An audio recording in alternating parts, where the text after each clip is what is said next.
আসসালামু আলাইকুম এভরিওয়ান। কি অবস্থা তোমাদের, কেমন আছো তোমরা? আশা করি তোমরা সবাই অনেকটাই ভালো আছো। আমিও আল্লাহর রহমতে এবং তোমাদের দোয়া ও ভালোবাসায় অনেকটাই ভালো আছি। তো আবারও নিয়ে আসলাম তোমাদের জন্য নতুন আরেকটি গল্প। আশা করি এই গল্পটা অন্যান্য গল্পের মতো তোমাদের অনেকটাই ভালো লাগবে। আর ভিডিওটা যদি ইউটিউব থেকে দেখো তাহলে অবশ্যই চ্যানেলটা সাবস্ক্রাইব করে দিবা। আর যদি আমাদের ফেসবুক পেজ থেকে দেখো তাহলে পেজটা অবশ্যই ফলো করে দিবা। আমাদের পেজের নাম রেদওয়ান অলওয়েজ অন ফায়ার। তো চলো বেশি কথা না বলে গল্প শুরু করা যাক। আমি জানি না মানুষ কতটা একা হলে নিজের কাছে অচেনা হয়ে যায়।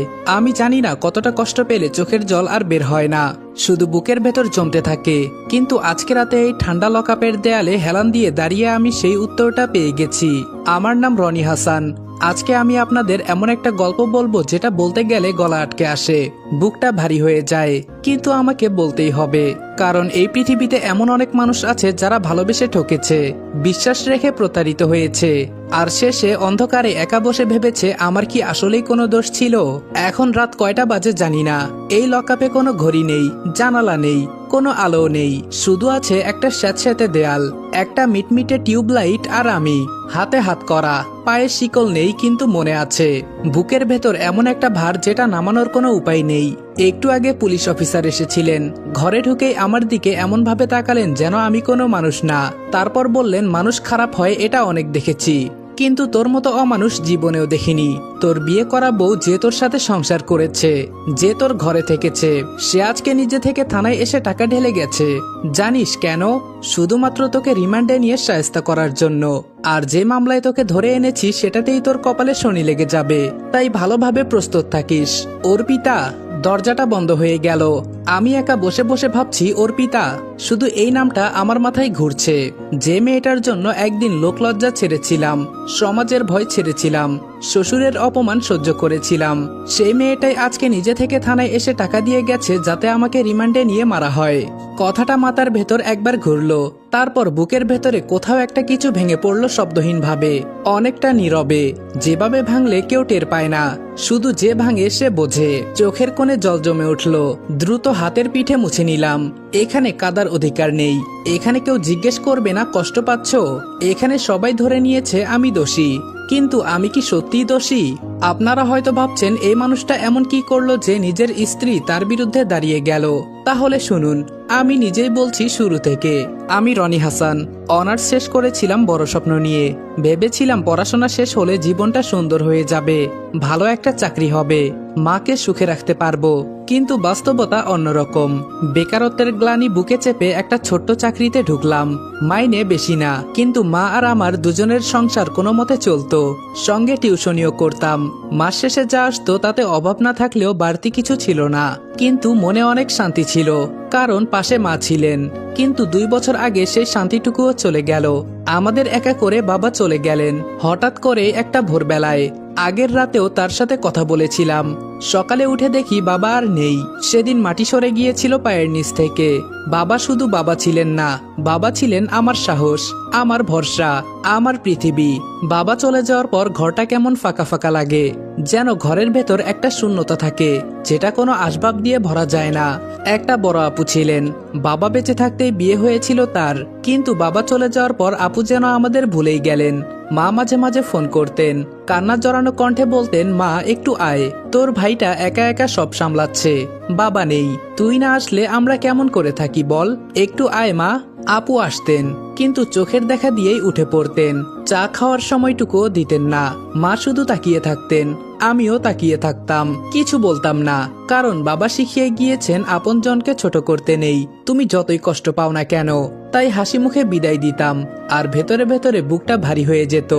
এরপর মা অসুস্থ হয়ে পড়লেন। বয়সের ভার শরীর আর নিতে পারছিল না, বিছানায় পড়ে গেলেন। একদিকে অসুস্থ মা, অন্যদিকে সংসারের একার চাপ। ভেতরে ভেতরে একটা ক্লান্তি জমেছিল যেটা ঘুমালেও যায় না, রাতে শুয়ে থাকলেও মাথা থেকে সরে না। ঠিক সেই সময়ে আমার জীবনে একটাই আলো ছিল, একটাই মানুষ ছিল, তার নাম অর্পিতা। অর্পিতার সাথে পরিচয় অনেক দিনের। প্রথমে বন্ধুত্ব, তারপর ধীরে ধীরে আরো কাছে আসা, আরো গভীরে যাওয়া। ওকে দেখলে মনে হতো এই পৃথিবীতে এখনো ভালো কিছু আছে, এখনো বেঁচে থাকার মানে আছে। কিন্তু সম্পর্কটা আলোর মুখ দেখছিল না। অর্পিতার বাবা শহরের পরিচিত মানুষ, সম্পদ, মান সম্মান, গর্ব সবই আছে তার। আর আমি একটা সাধারণ ছেলে, ছোট্ট চাকরি, অসুস্থ মার সাথে ভাড়া বাড়ি। তার সামনে গিয়ে বিয়ের কথা তোলার সাহস আমার হতো না। ভেতরে সব সময় একটা ভয় কুরে কুরে খেত, যদি না করে দেন, যদি অপমান করেন, আর যদি অর্পিতাকেও দূরে সরিয়ে দেন। অর্পিতা বারবার বলতো, রনি তুমি যাও, বাবাকে আমি চিনি, তুমি সরাসরি বললে উনি না করতে পারবেন না, তুমি শুধু একবার সাহস করে বলো, বাকিটা আমি দেখব। গাইস, তোমরা কি জানো আমি 1x গেম খেলার মাধ্যমে প্রতিদিন টাকা আয় করি। এই ফিফা ওয়ার্ল্ড কাপে তোমাদের পছন্দের টিমের উপর বাজি ধরে তোমরা যদি আমার মতো টাকা আয় করতে চাও, তাহলে এখনই গুগলে 1x সার্চ করে অফিসিয়াল ওয়েবসাইটে গিয়ে রেজিস্ট্রেশন করো। আর রেজিস্ট্রেশনের সময় যদি আমার দেওয়া স্পেশাল প্রোমো কোড রেদওয়ান8 ইউজ করো, তাহলে অসংখ্য বোনাস এবং ফ্রি স্পিন পেয়ে যাবা। আর 1x কিন্তু একটা ইন্টারন্যাশনাল লাইসেন্সকৃত প্ল্যাটফর্ম এবং সবচেয়ে বিশ্বস্ত। এখানে তোমরা ক্রাশ ক্রিস্টালের মতো গেম খেলে সহজেই টাকা আয় করতে পারবে এবং বিকাশ নগদের মতো সকল মোবাইল ব্যাংকিং অ্যাপের মাধ্যমে সহজেই তোমরা তোমাদের জেতা টাকা তুলতে পারবে। আর 24 ঘন্টা 7 দিন কাস্টমার সাপোর্ট সুবিধা তো রয়েছেই। তাই আমি এটা ব্যবহার করে আমার রেগুলার হাত খরচের টাকা আয় করি, তোমরাও ট্রাই করে দেখতে পারো। আমি একদিন সাহস করে গেলাম, ভেতরে ভেতরে কাঁপলেও মুখে সেটা বুঝতে দেইনি। অর্পিতার বাবার সামনে বসে সবকিছু বললাম, কত ভালোবাসি, কত যত্ন করব, আর কখনো কষ্ট দেব না, ইত্যাদি ইত্যাদি। উনি সবকিছু শুনলেন, তারপর এমন ভাবে তাকালেন যেন আমি কোনো মানুষ না, যেন আমি ভুল জায়গায় বসে আছি। অর্পিতার বাবা বলল, তুমি কে? একটা সাধারণ চাকরিজীবী ছেলে হয়ে আমার মেয়েকে বিয়ে করবে? বাবা নেই, মা অসুস্থ, একটা ভাড়া বাড়িতে থাকো, এটা নিয়ে এসেছো আমার সামনে? নিজের অবস্থানটা একটু বোঝো। আমার মেয়ের জন্য এর চেয়ে ভালো পাত্র আমি খুঁজে নেব। আর কোনোদিন এই বাড়ির সামনে দেখতে চাই না তোমাকে, এক্ষুনি বেরিয়ে যাও। আমিও কিছু না বলে বেরিয়ে এলাম। বাড়িতে ফিরলাম চুপচাপ, মাকে কিছু বলিনি, শুধু রুমে ঢুকে দরজা বন্ধ করে অনেকক্ষণ অন্ধকারে বসে রইলাম। সেদিন বুঝেছিলাম গরিব মানুষের স্বপ্ন দেখার অধিকার নেই, ভালোবাসার কোনো অধিকার নেই। সেই অপমানটা এখনো বুকের ভেতর পাথরের মতো চাপা পড়ে আছে। সেই অপমানের প্রায় 1 সপ্তাহ পর্যন্ত অর্পিতার সাথে কোনো কথা বলিনি। ও ফোন দিলে ধরতাম না, মেসেজের জবাব দিতাম না, ভেবেছিলাম ভুলে যাওয়াই ভালো। কিন্তু অর্পিতা ছাড়েনি। একদিন ও নিজে থেকেই ফোন করলো। প্রথমে ধরিনি, দ্বিতীয়বারও ধরিনি, তৃতীয়বার ধরার সাথে সাথে ওপাশ থেকে শুধু কান্নার শব্দ। অর্পিতা বলল, রনি তুমি কি জানো এই 7টা দিন আমার কেমন কেটেছে? প্রতিটা রাত একা কেঁদেছি, ঠিকমতো খেতে পারিনি, ঘুমাতে পারিনি, শুধু তোমার কথা মনে হয়েছে। বাবা যা বলেছেন সেটা ঠিক না, তুমি আমার কাছে সেরা, প্লিজ রনি আমাকে ছেড়ে যেও না, তুমি ছাড়া আমি বাঁচতে পারবো না। ওর কান্নার শব্দ শুনে বুকের ভেতর কেমন মুচড়ে উঠল। আমার ভেতর বাকি সব দ্বিধা ভেঙে গেল। আমরা পালিয়ে বিয়ে করলাম। সেদিন মনে হয়েছিল পৃথিবীতে আর কোনো ভয় নেই, আর কোনো একাকিত্ব নেই, আমার পাশে অর্পিতা আছে, এটুকুই যথেষ্ট। এখন এগুলো ভাবলে হাসি পায়, আগে কতই না বোকা ছিলাম আমি। অর্পিতাকে নিয়ে ঘরে ঢুকতে অদ্ভুত একটা আনন্দ চারপাশে ছড়িয়ে পড়ল, যেটা অনেকদিন ছিল না। অর্পিতা অনেক ভালো মনের একটা মেয়ে ছিল। অসুস্থ শাশুড়িকে সেবা করত মন থেকে, ঔষধ দিত সময় মতো, পাশে বসে গল্প করত, রাতে ঘুম না হলে মাথায় হাত বুলিয়ে দিত। মা একদিন আমাকে একা পেয়ে বললেন, রনি অর্পিতা অনেক ভালো মেয়ে, ওকে দেখে বুকটা ঠান্ডা হয়ে যায়, তুই ওকে বিয়ে করে অনেক ভালো করেছিস বাবা। মায়ের মুখে এই কথা শুনে বুকটা ভরে গিয়েছিল। অর্পিতা আমাকেও কম যত্ন করতো না। অফিস থেকে ফিরলেই জিজ্ঞেস করতো, ক্লান্ত লাগছে, আজকের দিনটা কেমন ছিল, দুপুরে ঠিক মতো খেয়েছো, তাড়াতাড়ি হাত ধুয়ে আসো, আমি খাবার বেড়ে দেই। ছোট ছোট এই কথাগুলো কি যে ভালো লাগতো তখন। মনে মনে ভাবতাম জীবনসঙ্গী হিসেবে অর্পিতাকে বেছে নিয়ে ভুল করিনি। আর তখন ওই জীবনে সবচেয়ে বড় খুশির খবরটা এলো। অর্পিতা একদিন লাজুক মুখে বলল, রনি আমি মা হতে যাচ্ছি। সেই মুহূর্তটার কথা আজও মনে আছে। বুকের ভেতর এত আনন্দ হচ্ছিল যে মনে হয়েছিল পৃথিবীর সকল সুখ বুঝি আমার কাছেই জমা আছে। ভেতরে ভেতরে ভাবছিলাম কেমন হবে আমার সন্তান, ছেলে না মেয়ে, কার মতো দেখতে হবে, কি নাম রাখবো আমার সন্তানের। অনেকটা সুখের দিন ছিল সেগুলো, সত্যিকারের সুখের দিন। অর্পিতার বাবা মেয়ের কোনো খোঁজ রাখতেন না, রাগটা এখনো কমেনি, এটা আমি বুঝতে পারতাম। তবুও মাথা নত করে মেনে নিয়েছিলাম, কারণ অর্পিতা সুখে আছে, এটুকুই আমার জন্য যথেষ্ট। কিন্তু শাশুড়ি মা মাঝে মাঝে অর্পিতার সাথে কথা বলতেন, আমার সাথে বলতেন না, আমিও জোর করতাম না। অর্পিতা যখন 3 মাসের অন্তঃসত্ত্বা, তখন একদিন হঠাৎ শাশুড়ি মা চলে এলেন। দরজায় দেখে একটু অবাক হলাম। ভেতরে এসে বসলেন। একটু পরে তাকে চা দেওয়া হলো। চা খেতে খেতে বললেন অর্পিতাকে 2 দিনের জন্য আমাদের বাড়িতে নিয়ে যেতে চাই, ওর শরীরটা একটু দেখা দরকার, ডাক্তারের কাছেও নিয়ে যাব। তোমরা রাজি তো? মনে মনে খুশি হলাম, ভাবলাম যাক, অবশেষে হয়তো মেনে নিয়েছেন। মেয়ের সন্তানের কথা ভেবে রাগটা একটু গলেছে। হাসি মুখে বললাম অবশ্যই, আপনি নিয়ে যান, 2 দিন পর আমি নিয়ে আসব। 2 দিন পর অর্পিতা ফোন করলো, রনি একটু আসবে, তোমাকে দেখতে ইচ্ছে করছে, অনেক মিস করছি। প্রথমে রাজি হইনি, শ্বশুর বাড়িতে যেতে মন চাইতো না, যেখানে আমাকে মানুষ বলে মনে করে না সেখানে গিয়ে কি লাভ।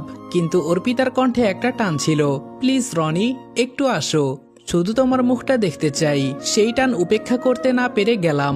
দরজায় নক করতে শ্বশুর দরজা খুললেন। আমাকে দেখা মাত্র রাগী চোখে আমার দিকে তাকালেন, কিন্তু একটা কথাও বললেন না, সরাসরি নিজের রুমে চলে গেলেন। শাশুড়ি এসে ভদ্রতার খাতিরে বললেন বসো, এর থেকে বেশি কিছু না। আমি অর্পিতার রুমের দিকে যাচ্ছিলাম, ঠিক তখনই সামনে এসে দাঁড়ালো রুমানা, অর্পিতার ছোট বোন। বয়সে ছোট হলেও কথায় বেশ পটু। হাসি মুখে বলল, আরে ক্রাশ ভাইয়া, কখন আসলেন? আমাকে জানাননি কেন? ক্রাশ ভাইয়া শুনে একটু অবাক হলাম, হেসে বললাম, ভাইয়া ডেকেছ এটাই যথেষ্ট। ক্রাশ ভাইয়া আবার কি জিনিস? রুমানা বলল, ও আপনি বুঝবেন না। আমি বললাম, বোঝার দরকারও নেই, বলো অর্পিতা কোথায়? রুমানা বলল, আমার সাথে আসুন, আমি দেখিয়ে দিচ্ছি। একটা রুম দেখিয়ে দিয়ে বলল, ভাইয়া আপু ওখানে আছে, আপনি যান।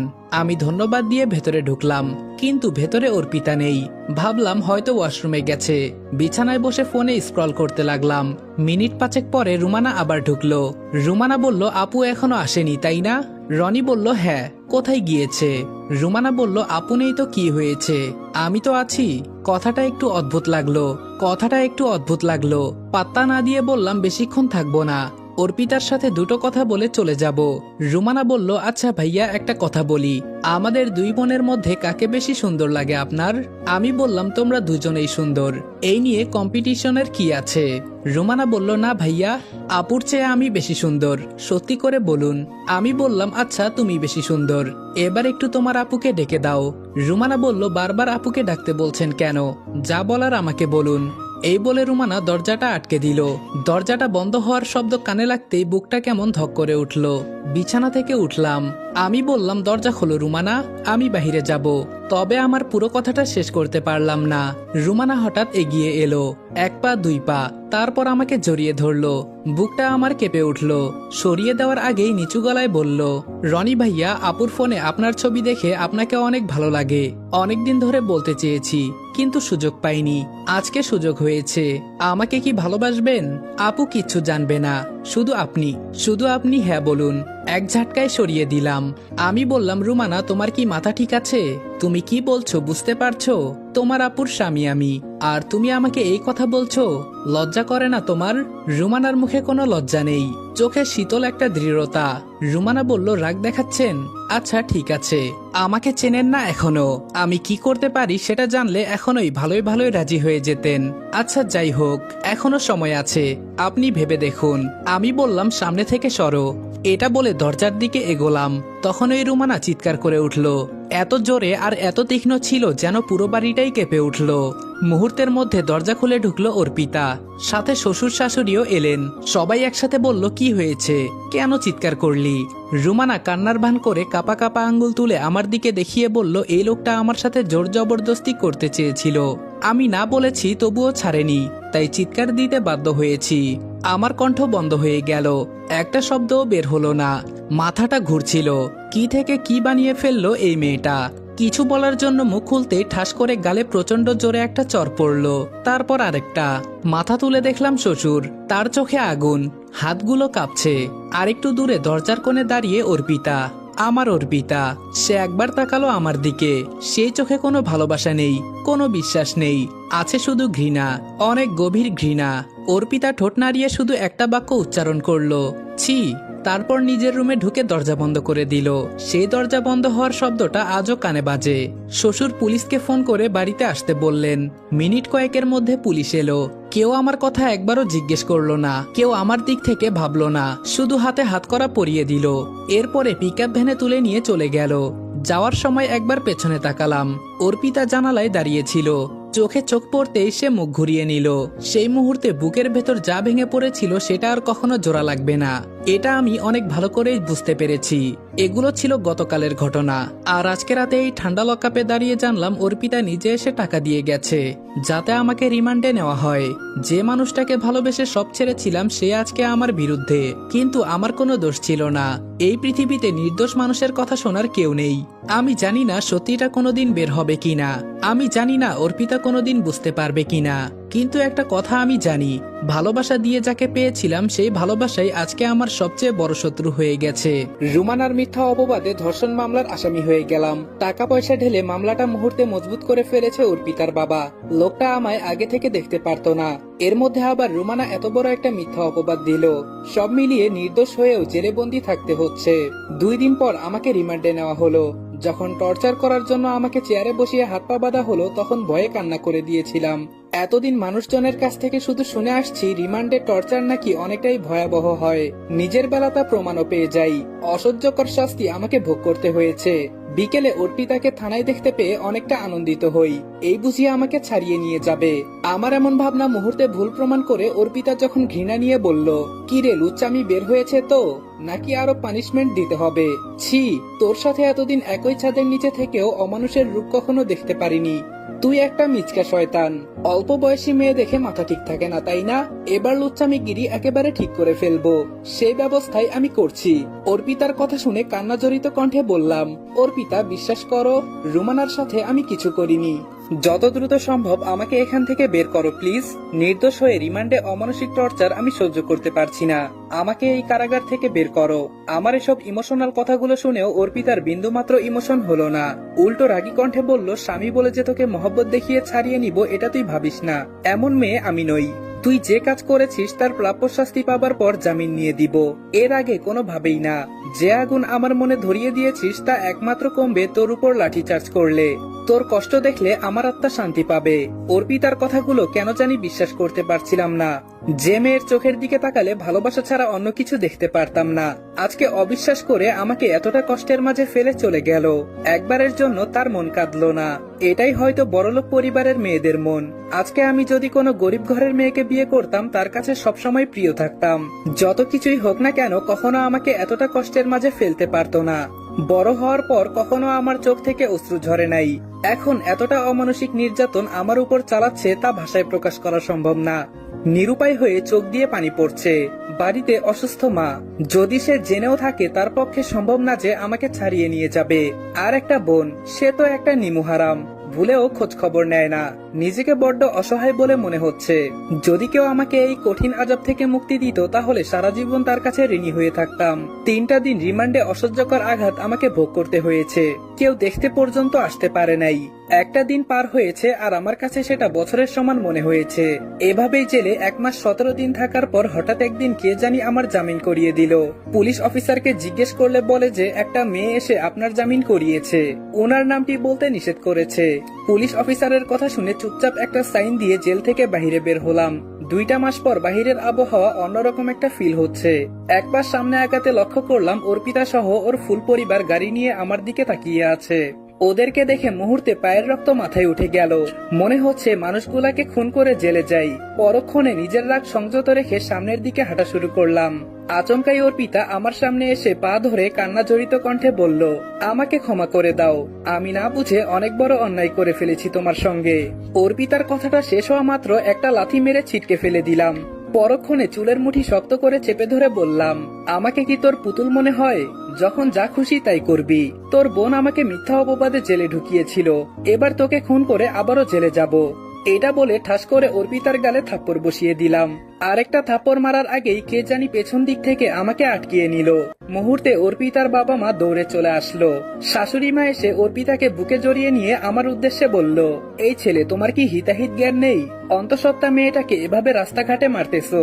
আমি বললাম, ওকে মারতে মারতে মেরে ফেললেও আমার মনের জ্বালা মিটবে না। ওকে তো আমি। আমার কথা শেষ না করতেই অপরিচিত লোকটি আমার হাত টেনে ধরে একটা চায়ের দোকানে বসিয়ে পানির বোতল এগিয়ে দিয়ে বলল, ভাই পানি খান। লোকটার দেওয়া পানির বোতল হাতে নিয়ে অল্প পানি খেয়ে বেঞ্চে রেখে দিলাম। কিছুক্ষণ পর লোকটি জিজ্ঞেস করলো, ভাই আপনার স্ত্রীকে হঠাৎ এভাবে মারলেন কেন? আর আমি যতটুকু শুনলাম আপনার স্ত্রী নাকি অন্তঃসত্ত্বা। এই সময় সবাই তো নিজের স্ত্রীর টেক কেয়ার করে, আর আপনি তাকে মারলেন। আসল ঘটনা কি একটু বলবেন? লোকটার তীব্র কৌতূহল দেখে আর না করতে পারলাম না, অতীতের ঘটে যাওয়া সকল ঘটনা বলে দিলাম। সবটা শোনার পর লোকটি আশ্চর্য হয়ে বলল, এরকম সাংঘাতিক ঘটনা? সবটা শোনার পর লোকটি আশ্চর্য হয়ে বলল, এরকম সাংঘাতিক ঘটনা জীবনে প্রথম শুনলাম। আচ্ছা, আপনার স্ত্রীকে এখন মেনে নিবেন না? লোকটির তীব্র কৌতূহল দেখে মুখে শুকনো একটা হাসি দিয়ে বললাম, আমার সমস্ত ঘটনাই তো শুনলেন, আমার জায়গায় আপনি হলে কি করতেন? লোকটি থতমত খেয়ে বলল, ইয়ে মানে? আমি বললাম, কি আটকে গেলেন? তো আটকানোরই কথা। আল্লাহ যেন আমার মতো এরকম পরিস্থিতিতে দ্বিতীয় কাউকে না ফেলে, এটাই কামনা করি।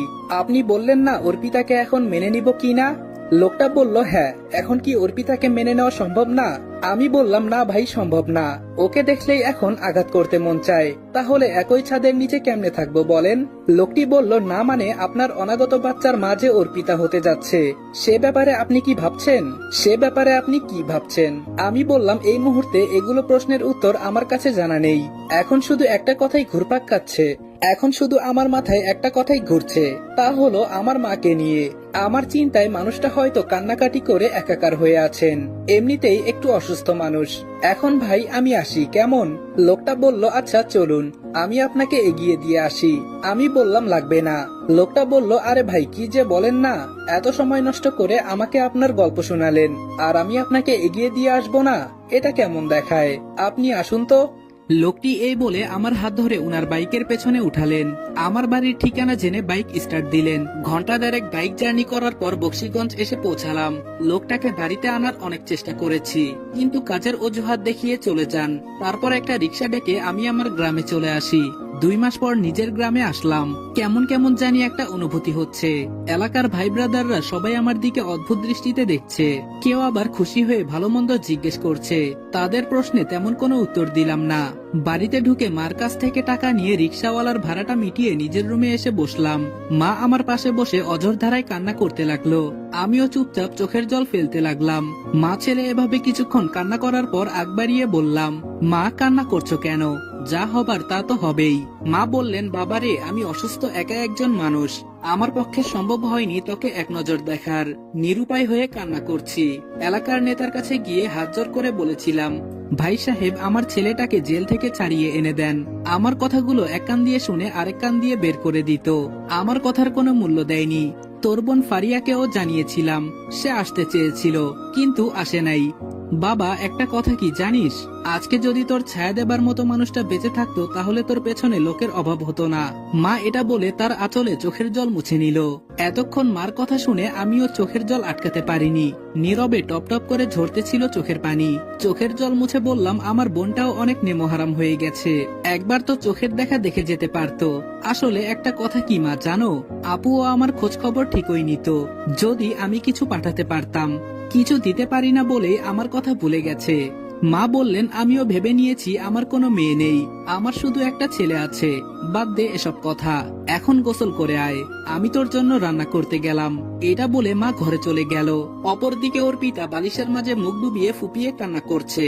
পাশে তার বাবা মা দুশ্চিন্তায় মাথায় হাত রেখে অনুশোচনায় ভুগছে। শেষমেশ তার মেয়ের সুখের সংসারটা ফাটল ধরে গেল। আশরাফ হোসেন তার মেয়ের কান্না দেখে অনুশোচনায় মাথা নিচু করে রইল। রেহেনা বেগম কাপা কাপা হাতে অর্পিতার কাঁধে হাত রেখে বললেন, অর্পিতা মা, খেতে চল, তোকে ছাড়া আমরা কেউ খেতে বসতে পারছি না। অর্পিতা ওর মার কথা শুনে কান্নায় ভেঙে পড়ে বলল, মা, তোমার ছোট মেয়েটার জন্য আমার সংসারে ফাটল ধরে গেছে। শুধুমাত্র তোমার মেয়ে অভিনয়ে কান্না দেখে নিজের স্বামীকে রিমান্ডে মার খাওয়ার থেকে বাঁচাইনি। ও আমার কাছে কান্না করে বলেছিল যেন আমি ওকে থানা থেকে ছাড়িয়ে নেই। আমি ওর কথা শুনিনি। পাষাণ হৃদয়ের মানুষদের মতো থানায় উল্টো টাকা ঢেলেছি, যাতে জেলে তার শাস্তিটা বেশি হয়। এত কিছু করার পর তোমার মেয়ে আজকে সত্যিটা স্বীকার করেছে। এখন আমার আর অনাগত বাচ্চাটার কি হবে ভেবে দেখেছো? অর্পিতার কান্না জড়িত কণ্ঠে কথাগুলো শুনে রেহানা বেগম মাথা নিচু করে চোখের জল ফেলতে লাগলো। মেয়ের কান্না দেখে নিজেকে দায়ী মনে করছে রেহানা বেগম। এখন কি বলে মেয়েকে সান্ত্বনা দিবে সে ভাষায় যেন তার জানা নেই। নিশ্চুপ হয়ে চোখের জল ফেলছে। আশরাফ হোসেনও মেয়ের কান্না সহ্য করতে পারল না। রুম থেকে যে প্রস্থান করবে সে সময় অর্পিতা তার বাবার উদ্দেশ্যে বলল, বাবা, এখনো কি তোমার মেয়ের জামাইয়ের উপর রেগে আছো? থাকলে বলো, আবার তোমার কথা মতো থানায় গিয়ে কিছু টাকা ঢেলে ওকে আবার শায়েস্তা করার ব্যবস্থা করি। অর্পিতার বাবা নিশ্চুপ। অর্পিতা বলল, কি হলো বাবা, চুপ করে আছো কেন, বলো। অর্পিতার বাবা বললেন, মারে আমার ভুল হয়ে গেছে। রাগের ঘরে কি থেকে কি পদক্ষেপ নিয়েছি তা আমি নিজেও জানি না, তবে জামাইয়ের কাছে আমার করা অন্যায়ের ক্ষমা চেয়ে নিব, তারপর তোকে জামাইয়ের হাতে তুলে দিব। অর্পিতা বলল, বাবা তুমি যতটা সহজ ভাবছো ব্যাপারটা তত সহজ না, ও কখনো আমাকে মেনে নিবে না। অর্পিতার বাবা বলল, সময় সেটা বলে দিবে। এদিকে খাবার খাওয়া শেষ করে সবেমাত্র বিছানায় গা এলিয়ে দিয়েছি। বিছানায় গা এলিয়ে দিতেই হঠাৎ দেয়ালের মাঝে অর্পিতার ছবি ঝুলানো দেখে মুহূর্তের মাঝে রাগ উঠে গেল। বিছানা থেকে নেমে অর্পিতার ছবি ভেঙে চুরে ফেলে দিলাম, সেই সাথে ওর যাবতীয় ব্যবহৃত জিনিস একত্রে আগুনে জ্বালিয়ে দিলাম। সবকিছু নিমেষেই ছারখার হয়ে গেল। ফ্লোরে হঠাৎ আগুন জ্বালানো দেখে মা ভয়ার্ত কণ্ঠে বলল, এ কি, ফ্লোরে আগুন জ্বালিয়েছিস কেন? মায়ের ভয়ার্ত চেহারা দেখে বললাম, নেমো হারামির স্মৃতিগুলো পুড়িয়ে ফেললাম, এখানে ওর কোনো স্থান নেই। আমি ওর সামান্য পরিমাণ সুতাটুকুও অবশিষ্ট থাকতে দিব না এখানে। মা বলল, বৌমাকে তো ভালোবেসেই বিয়ে করেছিলি, মেয়েটা তোর সাথে এত বড় নিমোহারামি কেমনে করতে পারে, আমার তো মাথায় কাজ করছে না। যখন ওইরকম একটা ঘটনা ঘটলো তখন আর কেউ তোর পক্ষ না নিলেও বৌমা তো তোকে ভালোভাবে জানতো, তারপরেও অবিশ্বাস করে সাংঘাতিক কাণ্ড ঘটিয়ে ফেললো। আমি বললাম, সব আমার দুর্ভাগ্য। অর্পিতার কথা ভাবলে এখন এমনি অনেক রাগ উঠে যায়। ভাবতাম এত ভালোবাসার পরেও কেমনে আমার সাথে নিমোহারামি করতে পারলো। ওর কলিজা একটুও কাঁপলো না। 1 বছর সাংসারিক জীবনে কখনো রাগারাগি করে ওর গায়ে হাত তুলিনি, সবসময় ভালোবেসেছি, ওর অনেক কেয়ার করেছি। পরিশেষে ও আমার সাথে, না, এগুলো ভাবতেও পারছি না। যত দ্রুত সম্ভব আমার জীবন থেকে অর্পিতা নামক শব্দটি সারা জীবনের জন্য মুছে ফেলবো। তার আগে অনাগত বাচ্চাটা আগে পৃথিবীর আলো দেখুক, তারপর অর্পিতাকে ডিভোর্স দিব। আমার জানা মতে স্ত্রী অন্তঃসত্ত্বা অবস্থায় ডিভোর্স হয় না। তাছাড়া আমিও চাই না যে অর্পিতার কাছে আমার সন্তান থাকুক। আনমনে ভেবে চোখ বুজে ঘুমিয়ে পড়লাম। এভাবে কিছুদিন কেটে গেল। এর মধ্যে আমি আবার আগের মতো চাকরিতে জয়েন করলাম। সবকিছু বেশ ভালোই চলছিল। এর মধ্যে অর্পিতার সাথে যোগাযোগ নেই বললেই চলে। তো একদিন হঠাৎ অপরিচিত নাম্বার থেকে অর্পিতা কল দেয়। আমিও অপরিচিত ভেবে কল কেটে দেই। দ্বিতীয়বারের মতো যখন কল দেয় তখন কল রিসিভ করে বললাম, হ্যালো, কে বলছেন? ওপাশ থেকে বলল, কেমন আছো? কণ্ঠস্বর শুনে মুহূর্তের মধ্যে নিমুহারামিকে চিনে গেলাম। ব্যাস নিমিষে রাগ উঠে গেল। নিজেকে বেশ সংযত রেখে বললাম, তোর সাহস কি করে হয় আমার ফোনে কল দেওয়ার? ওপাশ থেকে অর্পিতা কান্না করে বলল, সরি, অবিশ্বাস করে তোমার সঙ্গে অনেক অন্যায় করে ফেলেছি, পারলে আমাকে ক্ষমা করে দিও। আমি বললাম, এই খবরদার, ন্যাকা কান্না করে ভালো হবার চেষ্টা করবি না।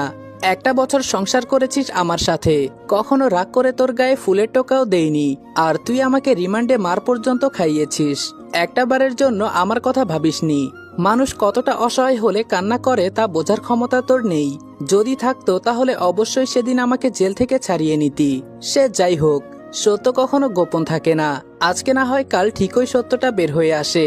অর্পিতা কান্নায় ভেঙে পড়ে বলল, আমাকে মাফ করা যায় না? আমি বললাম, মাফ চাওয়ার কোনো প্রশ্নই আসে না। তুই আমার কাছ থেকে মাফ কেন চাইছিস? এই মাফ চেয়ে কোনো লাভ হবে না। অনাগত বাচ্চাটা দুনিয়ার আলো দেখুক, তারপর তোর কাছে ডিভোর্স পেপার পাঠিয়ে দিব। ততদিন তোর আর আমার সম্পর্ক এভাবেই ঝুলিয়ে থাকবে। অর্পিতা বলল, আর যাই করো না কেন ডিভোর্স দেওয়ার কথা অন্তত মুখে এনো না। আমাদের সন্তানটা যে এতিম হয়ে যাবে। সন্তানের জন্য তো বাবা মা দুজনকেই প্রয়োজন হয়, তাই না? বাচ্চাটার কথা ভেবে অন্তত ডিভোর্স দেওয়ার কথাটা বাদ দাও। আমি বললাম, তোর ইমোশনাল কথায় আমার মন গলবে না। যদি ভেবে থাকিস সন্তানটার কথা ভেবে কিছুদিন পর সব ভুলে গিয়ে তোকে মেনে নিব, তাহলে সম্পূর্ণ ভুল। তোকে যদি আমার হাতের নাগালে পাই তো জানে মেরে ফেলবো। এখন তোকে আঘাত করতে আমার বিন্দু মাত্র হাত কাঁপবে না। নিজের ভালো চাইলে কখনো আমার সামনে পড়িস না। এখন ফোন রাখ, আর কখনো আমার সাথে যোগাযোগ করার চেষ্টা করবি না। এই বলে কল কেটে দিলাম। এভাবে রাগে অভিমানে দিনগুলো কাটতে লাগলো। এর মধ্যে অর্পিতার বাবা মা আমার কাছে এসে হাতজোড় করে অনুরোধ করেছে আমি যেন অর্পিতাকে মেনে নেই এবং তাদেরকেও ক্ষমা করে দেই। এমনিতেই ওদের দেখলে পায়ের রক্ত মাথায় উঠে যেত। ওদেরকে আমি একদমই দেখতে পারতাম না, আর ওনারা আমার বাড়িতে এসেছিল ক্ষমা চাইতে। ব্যাস সেদিন যা তা বলে অপমান অপদস্থ করে বাড়ি থেকে তাড়িয়ে দেই। দিনগুলো কোনো রকম কাটছিল। এখন আর অর্পিতার প্রতি বিন্দু পরিমাণ ভালোবাসা নেই। এখন যদি আমার সামনে মরেও যায় তারপরেও ফিরে তাকাবো না। এতটাই ঘৃণা জমেছে অর্পিতার উপর। তো রাগ অভিমান চলাকালীন মা একদিন আমাকে বলল, বাবা এভাবে আর কতদিন? অনাগত সন্তানটার কথা ভেবে না হয় বৌমাকে মেনে নে। তাছাড়া ওনারা তো ক্ষমা চেয়ে গেছেন, আর তুই তাদেরকে যাতা বলে অপমান অসম্মানী করে বাড়ি থেকে বের করে দিয়েছিস। তাই আমি বলি কি বৌমাকে ফিরিয়ে নে। এভাবে আর কতদিন? মার কথার উত্তরে শুধু বলেছিলাম সরি মা, আমার দ্বারা ওকে মেনে নেওয়া সম্ভব না। মা শুধু জানে আমাকে সাধারণভাবে থানায় ধরে নিয়ে যাওয়া হয়েছিল। মা তো আর জানে না রিমান্ডে 3 দিন অসহ্যকর আঘাত আমাকে ভোগ করতে হয়েছে। বাড়িতে এসে মার কাছেও বিষয়টা গোপন রেখেছি। এর জন্য হয়তো অর্পিতার প্রতি মার একটু মায়া হচ্ছে। এগুলো জানলে কখনো অর্পিতাকে মেনে নিতে বলতো না। এভাবে দিনের পর দিন কেটে যেতে লাগলো। অফিসের কাজে মগ্ন হয়েছিলাম। এমন সময় অর্পিতার বান্ধবী নিতু আমার ফোনে মেসেজ লিখলো, ভাইয়া আপনি ছেলে সন্তানের বাবা হয়েছেন, জলদি মিষ্টি নিয়ে হাসপাতালে আসুন। ফোনে নিতুর মেসেজ দেখে অনেকটা খুশি হয়ে হাসপাতালে চলে যাই।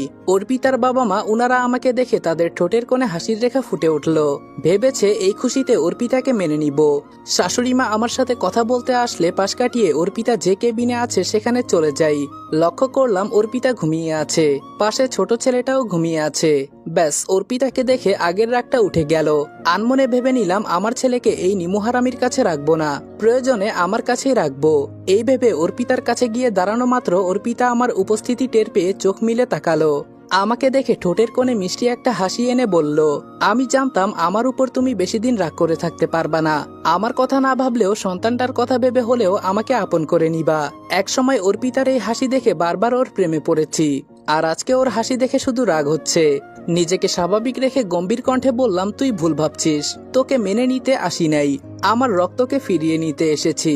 এই বলে ছেলেটাকে কোলে নিয়ে চলে যেতে নিলেই অর্পিতা আমাকে পেছন থেকে ধরে কান্না করে দিল।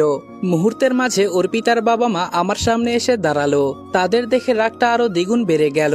কর্কশ কণ্ঠে অর্পিতার উদ্দেশ্যে বললাম, আমাকে ধরেছিস কেন? ছাড়, নইলে কিন্তু আমার থেকে খারাপ আর কেউ হবে না, এটা বলে দিচ্ছি। আমার রাগান্বিত হওয়া দেখে অর্পিতা আরো শক্ত করে জড়িয়ে ধরে বলল, পাগলামি করছো কেন? এটুকু দুধের শিশুকে তুমি সামলাতে পারবা না, একটু বোঝার চেষ্টা করো। আমি কথা দিচ্ছি ও যখন একটু বড় হবে তখন আমি নিজে তোমার হাতে তুলে দিব। তবুও আমার সন্তানকে কেড়ে নিও না প্লিজ। ওকে আমার কাছ থেকে নিয়ে গেলে আমি সত্যি এবার মরে যাব। অর্পিতার কথা শুনে কেমন জানি চুপ মেরে গেলাম। আমি কিছুই বুঝে উঠতে পারছি না। এই মুহূর্তে কি থেকে কি করছি তা মাথায় খেলছে না। এখন শুধু মনে হচ্ছে এই নিমুহারামির কাছে আমার ছেলেকে রাখবো না। আনমনে ভেবে যাচ্ছি, এর মধ্যেই হঠাৎ আমার পা কে জানি জড়িয়ে ধরলো। নিচের দিকে তাকাতে আমার চোখ জোড়া কপালে উঠে গেল। মুহূর্তের মাঝে নিজের পা সরিয়ে নিলাম, কেননা যে লোকটা আমার পা জড়িয়ে ধরেছিল সে আর কেউ নয়, অর্পিতার বাবা।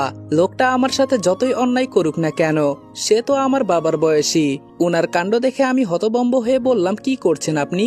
আপনি আমার বাবার বয়সী, যত কিছুই হোক না কেন আমার পা তো আপনি ধরতে পারেন না। লোকটি ফ্লোর থেকে উঠে দাঁড়ালো, চোখের জল ঝরাতে ঝরাতে বলে উঠল, কি করব বাবা, আমি যে রাগের ঘরে তোমার সাথে বড্ড অন্যায় করে ফেলেছি। ছোট মেয়ের মিথ্যা কথা শুনে বড় মেয়েকে জীবন্ত লাশ বানিয়ে ফেলেছি। যেদিন ছোট মেয়েটা নিজেই স্বীকার করলো সে মিথ্যা নাটক করেছে, সেদিন ইচ্ছামতো কাঁচা ব্যাট দিয়ে ছোট মেয়েটাকে তোমার শাশুড়ি মা মেরেছিল। সেদিন আমি একটিবারের জন্য বাধা দেইনি। অনুশোচনা আর অনুতপ্তে 1 সেকেন্ডের জন্য তখন বাসায় বসে থাকিনি, তড়িঘড়ি করে তোমার জামিনের ব্যবস্থা করিয়ে নেই। কিন্তু ততক্ষণে অনেক দেরি করে ফেলেছিলাম। সেদিনের পর থেকে আমার বড় মেয়ে অনুশোচনায় রোজ রোজ কান্না করত। বাবা হয়ে মেয়ের কান্না আমি সহ্য করতে পারতাম না। সবার আড়ালে আমি নিজেও কান্না করতাম। আমাদের প্রতি তোমার রাগ হচ্ছে, এটাই স্বাভাবিক। পরিশেষে একটা কথা বলবো, আমার মেয়ের কাছ থেকে এই দুধের শিশুটাকে কেড়ে নিও না প্লিজ। মেয়েটা এবার কান্না করতে করতে সত্যিই মারা যাবে। অর্পিতার বাবা এটা বলে চোখের জল ঝরাতে লাগলো। বুঝতে পারলাম তারা সত্যি অনেক অনুতপ্তের মধ্যে আছে। থাকলেই কি হবে, আমার সাথে যে অন্যায় করেছে তা কখনোই ক্ষমা সম্ভব না। এই ভেবে অর্পিতাকে ছাড়িয়ে নিলাম। তাদের কথার তোয়াক্কা না করে যেই দরজা অতিক্রম করব এমন সময় কোথা থেকে যেন একজন নার্স এলো। নার্স আমার সামনে দাঁড়িয়ে বলল, আরে কি ব্যাপার, এইটুকু বাচ্চা নিয়ে কোথায় যাচ্ছেন? নার্সের কথা শুনে শাশুড়ি মা কান্নাজড়িত কণ্ঠে বলল, দেখুন না, পারিবারিক রাগারাগি হওয়ার কারণে দুধের শিশুকে কেড়ে নিয়ে যাচ্ছে। শাশুড়ি মার কথা শুনে সেবিকা মেয়েটি আমার উদ্দেশ্যে বলল, ভাইয়া আপনাকে কিছু কথা বলবো। এগুলো শুনে যদি আপনার কোনোভাবে আমার কথা ঠিক বলে না মনে হয় তাহলে আপনি আপনার সন্তানকে নিয়ে যাবেন, আপনাকে কেউ বাধা দিবে না। আমি বললাম, আচ্ছা বলুন। নার্স বলল, আচ্ছা বাবা হিসেবে আপনি আসলে কি চান? সন্তান সুস্থ থাকুক নাকি অসুস্থতায় পড়ে যাক? দুইটির মধ্যে আপনি কোনটা চান বলুন? আমি বললাম, সন্তান সুস্থ সবল থাকুক, এটা তো সব বাবারাই চায়, তাদের মধ্যে আমিও একজন। আমি সন্তানের জন্য অবশ্যই ভালো চাইবো। নার্স বলল, ভালোই যদি চান তাহলে এই দুধের শিশুকে তার মার কাছ থেকে কেড়ে নিয়ে যাচ্ছেন কেন? আপনি নিজেও তো জানেন একটা দুধের শিশুর সেকেন্ডে সেকেন্ডে তার মার প্রয়োজন হয়। আল্লাহ না করুক আপনি আপনার স্ত্রীর উপর রাগ দেখিয়ে এই দুধের শিশুকে আপনার বাসায় নিয়ে গেলেন। বাই চান্স যদি এই দুধের শিশুটার কোনো ক্ষতি হয়ে যায়, তখন আপনি নিজেকে ক্ষমা করতে পারবেন? আমি নিশ্চুপ। নার্স বলল, কখনোই পারবেন না। তখন শুধু আফসোস করবেন, কিন্তু কোনো লাভ হবে না। সন্তান যেহেতু আপনার, অবশ্যই আপনার কাছে নিয়ে যেতে পারবেন, তবে ও একটু বড় হোক। তাছাড়া আপনার স্ত্রীর দিকে একবার তাকান, সে কেমন অঝোর ধারায় কান্না করছে। ভাইয়া, পরিশেষে একটা কথা বলবো, রাগের কারণে এই দুধের শিশুকে কষ্টের মাঝে ফেলে দিয়েন না প্লিজ। আমি হাত জোর করে বলছি। সেবিকা মেয়ের কথাগুলো নীরবে শুনে নিজের কাছেই অনুশোচনা হতে লাগলো। আমি কি করতে চাচ্ছিলাম? আমার পক্ষে তো এই দুধের শিশুকে সামলানো সম্ভব না। ওর মার কাছে ভালো থাকবে, এটাই তো অনেক। আনমনে এগুলো ভাবছিলাম। এরপর চুপচাপ অর্পিতার কোলে ছেলেকে তুলে দিলাম। উপস্থিত সেবিকা সহ অর্পিতার বাবা মা অবাক যে আমি কিছুক্ষণ আগে পাগলামি দেখাচ্ছিলাম, সে আমি কিনা শান্তভাবে নিজের ছেলেকে অর্পিতার হাতে তুলে দিচ্ছি। সবাই অবাক দৃষ্টিতে তাকিয়ে আছে, সেদিকে আমার ভ্রুক্ষেপ নেই। আমি আমার ছেলেকে এক নজর চোখের দেখা দেখে নিলাম। ছেলেটা দেখতে অনেক সুন্দর হয়েছে। আফসোস সম্পর্কটা ভালো নেই। যদি অর্পিতার সাথে ভালো সম্পর্ক থাকতো তাহলে আজকে খুশির সীমারেখা থাকতো না। প্রথমবার বাবা হওয়ার অদ্ভুত এক আনন্দ, যা আজকে পেয়েও অপূর্ণ রয়ে গেল। চোখের কোণে বিন্দু কণাগুলো জমে যাওয়ার আগে হাতের উল্টো পিঠে মুছে চলে যাওয়ার জন্য পা বাড়াবো, তখনই অর্পিতা আমাকে টেনে ধরলো। পেছনে ফিরে অর্পিতাকে লক্ষ্য করলাম।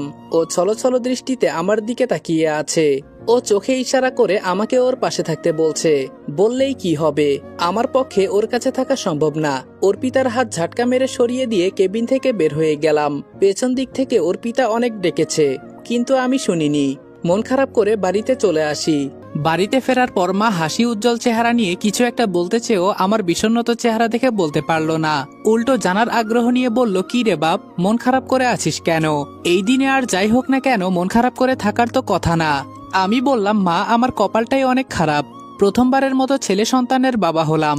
আজকে আমার খুশিতে আত্মহারা হবার কথা, কিন্তু কেন জানি পরিপূর্ণ আনন্দটা আমি পাচ্ছি না। মনে হচ্ছে এই আনন্দ শুধু অর্পিতার জন্যই, এটা আমার জন্য না। মা বলল, বাবা, রাগারাগি করে আর কতদিন এভাবে থাকবি? এবার না হয় বৌমাকে ফিরিয়ে নিয়ে আয়। মার কথা শুনে প্রতি উত্তরে কিছু না বলে নিজের রুমে চলে আসি।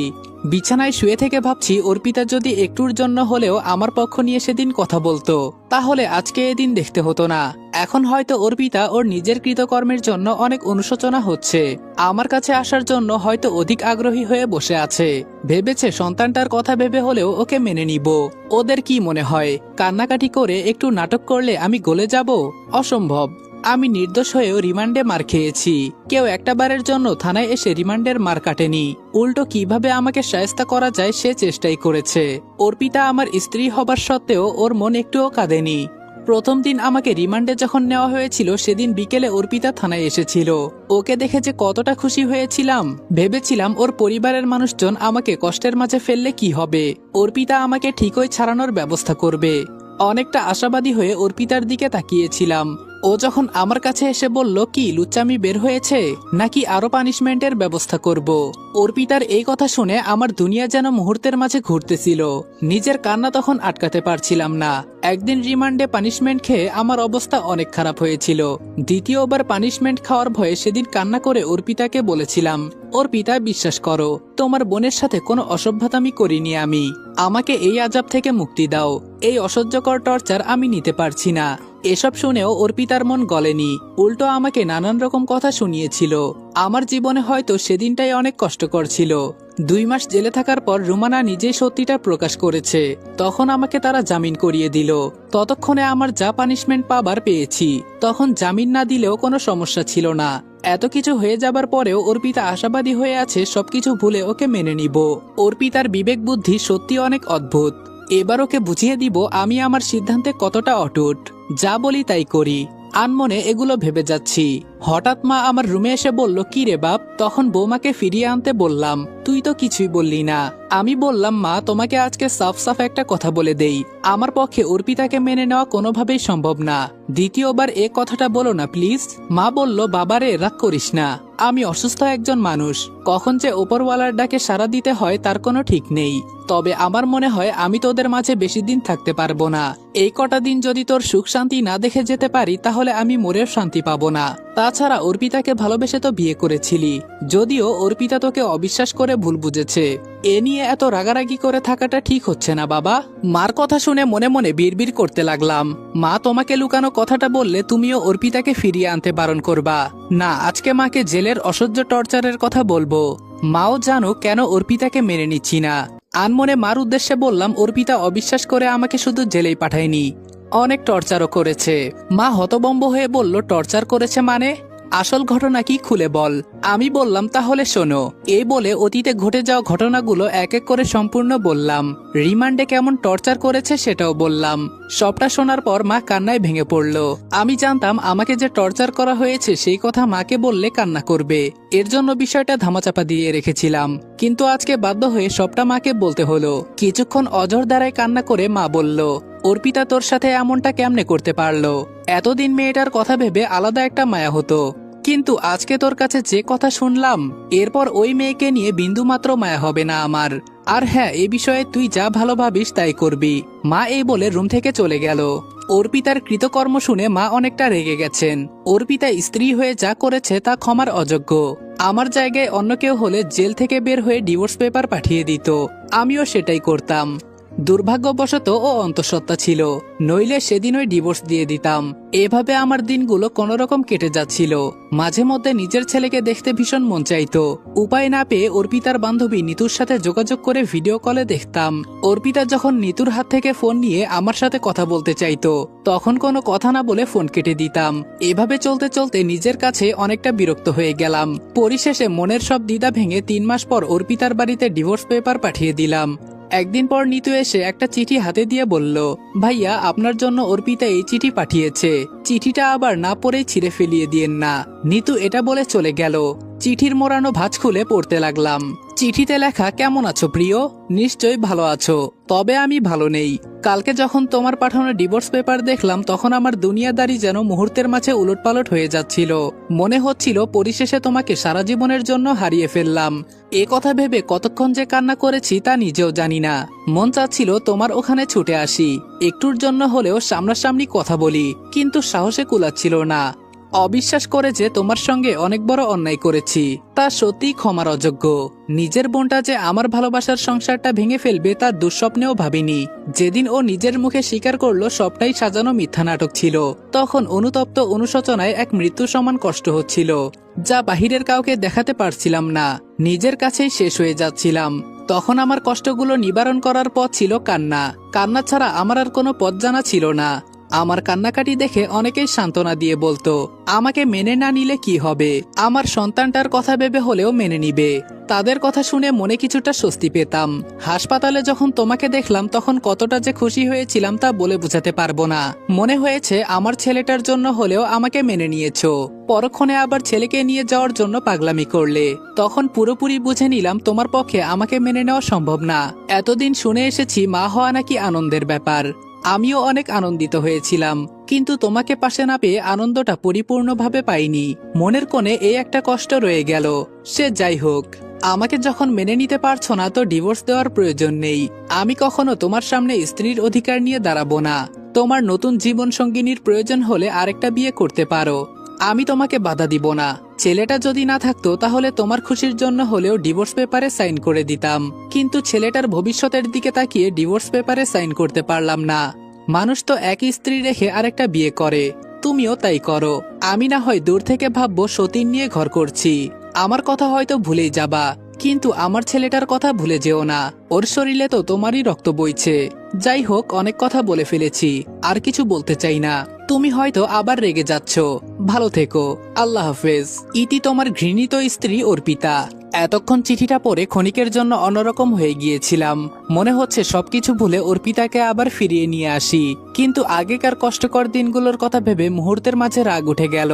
একটানে চিঠি ছিঁড়ে টুকরো টুকরো করে ফেললাম। মন বলছে অর্পিতা যদি আমাকে কষ্টের মাঝে ফেলে চলে আসতে পারে তাহলে আমি কেন পারবো না। ও আমাকে মাস দেড়েক কষ্টের মধ্যে রেখেছিল, ওকে আমি সারা জীবনের কষ্টের মাঝে রাখবো, প্রয়োজনে আরেকটা বিয়ে করব। ও তো নিজেই চিঠির মধ্যে লিখেছে আমি ওর ইচ্ছা পূরণ করব। আনমনে ভেবে যেই বাজারের উদ্দেশ্যে বের হব এমন সময় লক্ষ্য করলাম মা আমার দিকে তাকিয়ে আছেন। কিছুটা থতমত খেয়ে বললাম, মা কিছু বলবা?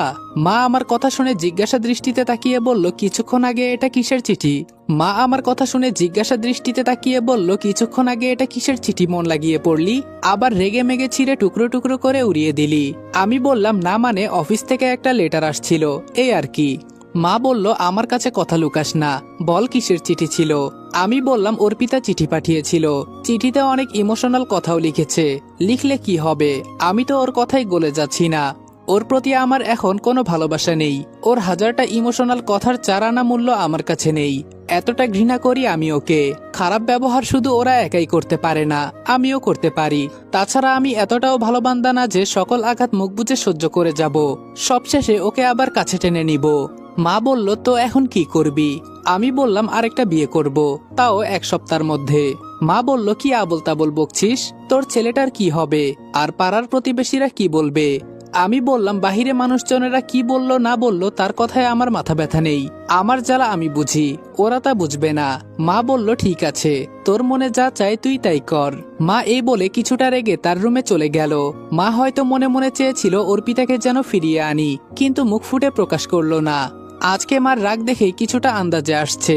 যাই হোক, অত ভেবে নিজের মাথা খারাপ করতে পারবো না, অনেক ভেবেছি, আর না। এবার অর্পিতাকে দেখিয়ে দিব আমার সিদ্ধান্তে আমি কতটা অটুট আছি।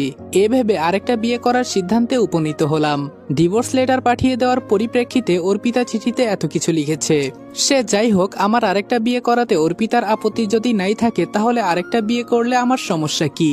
অর্পিতাও খুব ভালোভাবে বুঝে গেছে ওকে মেনে নিব না, এর জন্য নিজ থেকে এসব বলেছে। তারপর 1 সপ্তাহের মধ্যে মেয়ে দেখার পর্ব শেষ করে ফেললাম। আমাদের পাশের এলাকার জাবেদ কাকার মেয়ে মাইশাকে নিজের দ্বিতীয় স্ত্রী হিসেবে সিলেক্ট করলাম। মেয়েটা দেখতে শুনতে নম্রভদ্র, সব দিক থেকে ভালো। বিয়ের দিন তারিখও ঠিক করে ফেললাম। যেদিন মাইশাকে দ্বিতীয় স্ত্রীর মর্যাদা দিয়ে নিজের বাড়িতে তুলবো সেদিন অনাকাঙ্ক্ষিতভাবে যে অর্পিতা আমার বাড়িতে আসবে তা কখনো আশা করিনি। অর্পিতা সরাসরি আমার সামনে এসে বলল, আমাকে কষ্ট দিয়ে এবার তো তুমি খুশি হয়েছো তাই না? এবারও আমার আর আমার সন্তানের কথা ভাবলে না, একবারও আমার আর আমার সন্তানের কথা ভাবলা না। তোমার কথা ভেবে কান্না করতে করতে আজকে আমার চোখের জল মনে হয় শুকিয়ে গেছে। আচ্ছা, আমাকে মেনে নিলে খুব কি ক্ষতি হয়ে যেত? কেন আরেকটা বিয়ে করলে? তোমার জন্য আমি কি যথেষ্ট ছিলাম না? আমি বললাম, না, তুই আমার জন্য যথেষ্ট ছিলি না। যথেষ্টই যদি হতি তাহলে আমার ব্যথায় তুইও ব্যথিত হতি। আমি যত বড়ই অপরাধ করি না কেন তুই তো আমার স্ত্রী ছিলি। কই একটিবারের জন্য সেদিন আমার প্রতি তোর মায়া হয়নি? উল্টো থানায় টাকা ঢেলে এসেছিস কিভাবে আমাকে কারাগারে বেশি টর্চার করা যায়। উল্টো থানায় টাকা ঢেলে এসেছিস কিভাবে আমাকে কারাগারে বেশি টর্চার করা যায়, তাই না? পুলিশ অফিসার নিজে আমাকে বলেছে। এসব কি মিথ্যা? অর্পিতা নিশ্চুপ হয়ে কান্না করে যাচ্ছে। আমি যদি সত্যি তোর বোনের সাথে অসভ্যতামি করতাম তাহলে আমাকে 1000 টর্চার করলেও কোনো আপত্তি ছিল না। নির্দোষ হয়ে আমাকে টানা 3 দিন কারাগারে টর্চার সহ্য করতে হয়েছে। সত্যটা যখন প্রকাশ হলো তখন আমার জন্য তোদের সকলের ভালোবাসা একবারে উথলে পড়লো, তাই না? এসব ন্যাকামি এবার বন্ধ কর, অনেক হয়েছে, আর না। আমি কোনো খেলার পুতুল না যে যখন যা ইচ্ছা হবে তাই করবি। আর হ্যাঁ, আমি 100টা বিয়ে করলেও কি হবে, আমার সন্তানকে আমি ছাড়ছি না, কথাটা মাথায় রাখিস। এবার আমার চোখের সামনে থেকে দূর হ। অনেক রাগান্বিত হয়ে কথাগুলো 1 নিমিষেই বলে ফেললাম। এসব শোনার পর হঠাৎ অর্পিতা আমাকে খুব শক্ত করে জড়িয়ে ধরলো। ওর কাণ্ড দেখে নির্বাক দৃষ্টিতে তাকিয়ে রইলাম। কণ্ঠনালী থেকে যেন কোনো শব্দ উচ্চারণ করতে পারছি না। ওর চোখ থেকে টপ টপ করে অশ্রুকণা আমার পাঞ্জাবিতে পড়ছে। কেমন জানি একটা অদ্ভুত অনুভূতি হচ্ছে।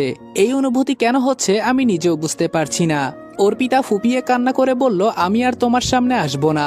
তোমার নতুন জীবন সঙ্গিনীকে নিয়ে সুখে শান্তিতে থাকো, এই দোয়া সবসময় করব। তোমাকে তো আজকে সারা জীবনের মতোই হারিয়ে ফেললাম। এবার আমার সন্তানকেও যদি কেড়ে নাও আমার আত্মহত্যা করা ছাড়া আর কোনো উপায় থাকবে না। অর্পিতা এটা বলে হাতের উল্টো পিঠে জল মুছে নিল। তারপর বলল, আমি আমার ছেলের মুখের দিকে তাকিয়ে সারা জীবন পার করে দিতে পারবো। আমাকে ডিভোর্স দেওয়ার প্রয়োজন নেই। তোমার নতুন স্ত্রীকে নিয়ে তুমি সুখে শান্তিতে থেকো। আমি তোমার লাইফে বিরক্ত করতে আসবো না। আর হ্যাঁ, আমাকে যদি একবারে মেরে ফেলার ইচ্ছে থাকে তাহলে আমার ছেলেকে কেড়ে নিও। অর্পিতা এই বলে অশ্রুকণা ঝরাতে ঝরাতে চলে গেল। ওর এমন ধারা কাণ্ড দেখে অবাক দৃষ্টিতে তাকিয়ে রইলাম। ক্ষণিকের জন্য কেমন জানি ঘোরের মধ্যে পড়ে গেলাম। দুই হাত দিয়ে নিজের মাথা চেপে সোফায় বসে পড়লাম। আমার জীবনে খুব যদি খারাপ আর বাজে মুহূর্ত হয়ে থাকে তাহলে আজকের দিনটা আমার জীবনের ইতিহাসের পাতায় প্রথম স্বর্ণ অক্ষরে লিপিবদ্ধ হয়ে থাকবে। একদিকে আমার ইগো, আরেকদিকে অর্পিতার ইমোশন। দুইটার মাঝে আমার ইগো জিতে গেল। কিছুক্ষণ সোফায় বসে আনমনে ভাবছি, এমন সময় আমার কাঁধে কে জানি হাত রাখলো। লক্ষ্য করলাম মা আমার দিকে ছলছল দৃষ্টিতে তাকিয়ে আছে। মার তাকানো দেখে বুঝে নিলাম বড়সড় কোনো অপরাধ করে ফেলেছি। সত্যিই কি অপরাধ করেছি? হ্যাঁ, রাগের বশে আমি অপরাধ করেছি। নিজের বিবেকের কাছে প্রশ্ন করলাম। তারপর অপরাধী কণ্ঠে মাকে বললাম, মা, অর্পিতার সঙ্গে খুব কি বড় অন্যায় করে ফেললাম? মা বলল, হ্যাঁ, মেয়েটার সঙ্গে বড্ড অন্যায় করে ফেললি। অর্পিতার উপর রাগ দেখিয়ে আরেকটা বিয়ে করা তোর সম্পূর্ণ ভুল সিদ্ধান্ত। আমি নিশ্চুপ। মা বলল, আমার দিনও ফুরিয়ে আসছে বাবা, বেশি দিন হয়তো থাকবো না। তবে আজকে তোকে দুটো কথা বলি, শোন। হুটহাট কখনো সিদ্ধান্ত নিবি না, আর রাগের মাথায় কখনো সিদ্ধান্ত নিবি না। এই দুই সময়ের মাঝে কখনো কোনো সিদ্ধান্ত নেওয়া উচিত না। এই দুই সময়ের মাঝে যারা সিদ্ধান্ত নেয় তারা বেশিরভাগ সময় ভুল পদক্ষেপ নেয়। সুতরাং আমি তোর মা হয়ে উপদেশ দিচ্ছি, আর কখনো দুই সময়ের মাঝে কোনো সিদ্ধান্ত নিবি না। হয়তো একটা ভুল সিদ্ধান্তের কারণে জীবন বরবাদ হয়ে যেতে পারে। আর হ্যাঁ, বিচার এক পক্ষ নিয়ে করলে হবে না, অর্পিতার দিকেও তোর দেখতে হবে। দ্বিতীয় বিয়ে যখন করেই ফেলেছিস তখন ছেলেটার কথা ভুলে যাস না। এমন সুযোগ করে দিবি যাতে ওর মার কাছেও থাকতে পারে, আবার তোর কাছেও থাকতে পারে। এই সুযোগটা তোর ছেলেটার জন্য করতে পারবি না? আমি বললাম, হ্যাঁ পারবো মা। মা বলল, অর্পিতা তোর স্ত্রী হয়ে যে বেইমানিটা করেছে তার শাস্তিও দ্বিগুণ পেয়েছে। এখন কথা হচ্ছে, নতুন স্ত্রীকে পেয়ে তোর ছেলেটার সাথে অবিচার করিস না। ওর প্রাপ্য অধিকার ওকে দিস। আমি বললাম, হ্যাঁ অবশ্যই দিব। ওর প্রতি আমার কোনো রাগ ক্রোধ নেই। মা বলল, ঠিক আছে, এখন তোর নতুন স্ত্রীর সাথে কথা বল। আমি বললাম, আচ্ছা। মার সাথে কথা বলা শেষ করে মাইশার কাছে গেলাম। দরজায় আসা মাত্র মাইশা কিছুটা নড়ে চড়ে বসলো। বিছানায় বসা মাত্র মাইশা আমার দিকে জিজ্ঞাসা দৃষ্টিতে তাকিয়ে উচ্চকণ্ঠে বলল, আপনি সত্যি একজন খারাপ মানুষ। আপনার আগের স্ত্রী সন্তান থাকা সত্ত্বেও আমাকে কেন বিয়ে করেছেন? মাইশার এমন ধারা কথা শুনে নির্বাক দৃষ্টিতে তাকিয়ে রইলাম। এ মুহূর্তে কি বলা উচিত তা আমার মাথায় খেলছে না। এমনিতেই মন খারাপ হয়ে আছে, তার উপর মাইশার এসব কথা। আমি কিছু না বলে নিশ্চুপ হয়ে রইলাম। কিছুক্ষণ পর মাইশা বিরক্ত হয়ে বলল, কি দরকার ছিল এমনটা করার? আপনি প্রথম স্ত্রীকে নিয়ে তো থাকতে পারতেন, মাঝখানে আমাকে কেন জড়ালেন? আমি বললাম, মাইশা, এসব এখন তোমাকে বলতে পারবো না, তবে সময় হোক সবটা জানতে পারবে। এখন প্লিজ কথা বাড়িও না, আমার ভালো লাগছে না। আমার বিরক্ত মাখা কথা শুনে মাইশা কিছু বলল না, আমার থেকে মুখ ফিরিয়ে রইল। যদিও অর্পিতার উপর রাগ দেখিয়ে মাইশাকে বিয়ে করেছি, এতে আমি যে মহাখুশি বা আনন্দিত হয়েছি ব্যাপারটা মোটেও এমন না।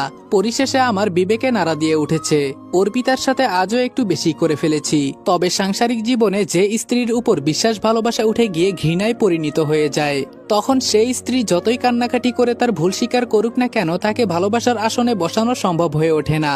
স্বামী স্ত্রীর মাঝে মান অভিমান ঝগড়াঝাটি হবে, তার মীমাংসা হবে, এটা স্বাভাবিক। কিন্তু মাঝে মধ্যে এমন পরিস্থিতি তৈরি হয়ে যায়, স্ত্রীকে মেনে নেওয়া তো দূরের কথা, সেই স্ত্রীকে দেখতেই পারে না। অর্পিতাকে ভালোবেসে বিয়ে করেছিলাম, 1 বছর সংসারও করেছে। আমি কেমন ওর নিশ্চয়ই ভালো করে জানা আছে। আফসোস, আমাকে কাছে পেয়েও চিনতে পারলো না। সাধারণ ওর বোনের একটা মিথ্যে কান্নায় ও সত্য মিথ্যা যাচাই বাছাই করার কোনো প্রয়োজন বোধ মনে করলো না, আমাকে জেলে পাঠিয়ে দিল। অর্পিতার বাবা তখন আমাকে এমনিতে দেখতে পারতো না, তার উপর রুমানার মিথ্যা কথা শুনে ভালোই আমার উপর ক্ষেপে গিয়েছিল, যার দরুন এত কিছু হয়ে গেল। তবে সবচেয়ে ভালোবাসার মধুর সম্পর্ক যদি হয়ে থাকে তা হচ্ছে স্বামী স্ত্রীর সম্পর্ক। সেই ভালোবাসার স্ত্রীটা যদি অন্য পক্ষ নিয়ে স্বামীকে সাহায্য করার জন্য উঠে পড়ে লাগে, তাহলে সে আপনার যতই ভালোবাসার স্ত্রী হোক কেন, সেই স্ত্রীর প্রতি আপনার বিন্দুমাত্র ভালোবাসা বা ভালো লাগা থাকবে না, থাকবে শুধু রাগ আর ঘৃণা। যেমনটা এখন অর্পিতার উপর আমার রাগ আছে। সত্য কথা কখনো গোপন থাকে না, তা কোনো না কোনো ভাবে প্রকাশ হবেই। আর যখন মিথ্যা অপবাদে কাউকে শুধু শুধু কারাগারে টর্চার করা হয়েছে জানলে, যত বড়ই পাষাণ হোক না কেন, তাদের অনুশোচনা অনুতপ্ত হবে। এমনটা হয়েছে অর্পিতা সহ ওর পরিবারের। সে যাই হোক, ওরা কান্নাকাটি করুক কিংবা হাসুক, তাতে আমার কিছু যায় আসে না। এবার চলুন আমার দ্বিতীয় স্ত্রী মানে মাইশার কথায় আসি। ও প্রথমে আমাকে পছন্দ করতো না, বলতো আপনার স্ত্রী সন্তান থাকার পরেও আমাকে কেন বিয়ে করলেন। এই বলে মাঝে মধ্যে কান্নাকাটি করলেও কিছুদিন পর সব ঠিকঠাক হয়ে যায়। তখন আর 5টা স্বামী স্ত্রীর মতো মাইশার সঙ্গে আমার স্বাভাবিকভাবে সাংসারিক জীবন যাপন করতে লাগলাম। কিছুদিনের মধ্যে মাইশাও আমাকে আপন করে নিয়েছে। সব ঠিকঠাকভাবে চললেও মাঝে মধ্যে অর্পিতার কথা ভেবে মন খারাপ হতো, কিন্তু পরক্ষণে ওর দেওয়া কষ্টগুলোর কথা ভেবে ভুলে যেতাম। কিন্তু ছেলেটার কথা ভাবলে নিজেকে তখন বড্ড অপরাধী মনে হতো। তখন অর্পিতার কাছ থেকে ঈশানকে কয়েকদিনের জন্য নিজের বাড়িতে নিয়ে আসতাম। মাইশা কখনো আমার ছেলেকে বিরক্ত মনে করে না, নিজের মার মতো আদর যত্ন করে, নিজের ছেলের মতো আদর যত্ন করে। এটা দেখে নিজের কাছে কিছুটা প্রশান্তি কাজ করে। ঈশানকে আমার কাছে নিয়ে আসলে ওইদিকে অর্পিতা আবার কান্নাকাটি করে একাকার হয়ে যায়। তখন ঈশানকে আমার কাছে রাখতে পারি না, বাধ্য হয়ে ফিরিয়ে দিতে হয়। এভাবে 3 বছর চলে যায়। এর মধ্যে আমার দ্বিতীয় স্ত্রী মাইশার একটা কন্যা সন্তান হয়। এর মাঝে অর্পিতা কখনো আমার কাছে স্ত্রীর অধিকার নিতে আসে নাই, এমনকি কখনো আমার কাছ থেকে ডিভোর্সও চাইনি। তখন আমার আগেকার রাগ নেই বললেই চলে। রাগের ঘরে আমিও তো কম কিছু করিনি। একদিন আমার আগেকার সিদ্ধান্ত পাল্টে ফেললাম। অর্পিতা যখন এতদিন কেটে যাওয়ার পরেও ডিভোর্স চাচ্ছে না, তো ওকে পুনরায় স্ত্রীর অধিকার দিয়ে ফিরিয়ে আনবো। এটা ভেবে প্রথমে মাইশার কাছে বিষয়টা বললাম। এটা শুনে মুহূর্তের মাঝে মাইশার মুখশ্রী কালো করে ফেললো। পরে যখন ভালোভাবে বুঝিয়ে বললাম, তারপর আমার সিদ্ধান্তে একমত হয়েছে। 3 বছর পর হুট করে একদিন অর্পিতার বাড়িতে চলে যাই। অর্পিতার বাবা মা আমাকে দেখে অনেক খুশি হয়েছিল, তবে অর্পিতা খুশি হতে পারে নাই। ভেবেছে ঈশানকে কেড়ে নিয়ে যেতে এসেছি। মুহূর্তের মাঝে ঈশানকে অর্পিতার পেছনে আড়াল করে বলল, এই খবরদার, আপনি আমার ঈশানকে কেড়ে নিয়ে যাবেন না। কি পেয়েছেনটা কি? যখন যা খুশি তাই করবেন। আমি আমার ছেলেকে একটুর জন্য হলেও আড়াল হতে দিব না। অর্পিতা এটা বলে ঈশানকে নিয়ে হনহন করে তার রুমে চলে যেতে লাগলো। অর্পিতার সামনে গিয়ে বললাম, আজকে শুধু ঈশানকে কেড়ে নিয়ে যেতে আসি নাই, আজকে ঈশানের মাকেও কেড়ে নিয়ে যেতে এসেছি।